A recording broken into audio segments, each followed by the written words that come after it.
Tani patjetër, nëse shikojmë në aspektin ginekologjik, rënja e lindshmërisë po shikohet dhe po ndihet. Pse po e shikojmë këtë gjë, akoma nuk po e kuptojmë se na ka ardhur shumë gradualisht, nga viti në vit, ajo po sa vjen edhe theksohet.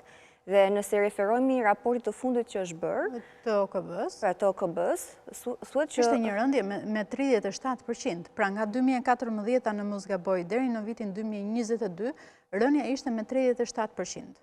Dhe nëse vazhdojmë me këtë ritëm, do përgjysmohet nëse do e krahasojmë numrin e lindshmërive në të ardhmen. Pra nëse vazhdon ky trend rënës i lindshmërisë. Pse e kemi këtë lloj trendi rënës? Tani është, domethënë është një pyetje që duket sikur s'ka një përgjigje, por realisht duhet të ketë disa faktorë të cilët ndikojnë në këtë rënje të lindshmërisë në vendin tonë. Është multifaktoriale, pra janë shumë faktorë që kanë sjellë në këto rezultate dhe në këto statistika sot. Rënja e lindshmërisë është një trend global dhe fillimisht është ndjerë tek vendet e zhvilluara. Dhe gradualisht ky trend po prek edhe vendet që janë në zhvillim, vende si Shqipëria, sepse mos harrojmë, ne vim nga familje të mëdha, vim nga familje ku kishim 5 vëllezër e motra. Pra ku vim nga një familje që kishte 12 fëmijë. Fëmijë.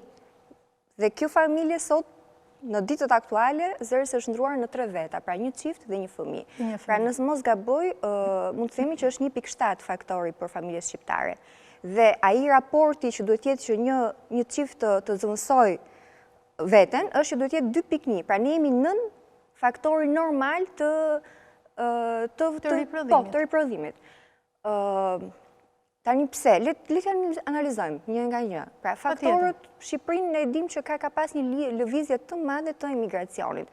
Po jo emigracion i moshave të ndryshme. Na ka ikur mosha riprodhuese. Pra mosha që neve na ngel shtazën dhe vim me dëshirën për të pasur një fëmijë. Pra na ka ikur ky brez i ri.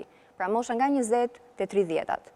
Pra ka pasur një ikje masive. Këtë e vërim ne në përditshmërinë tonë. Mua nga brezi im ka ikur gjysma e shoqeve. Kanë shkuar në Gjermani, që kanë vazhduar specializimin në Gjermani.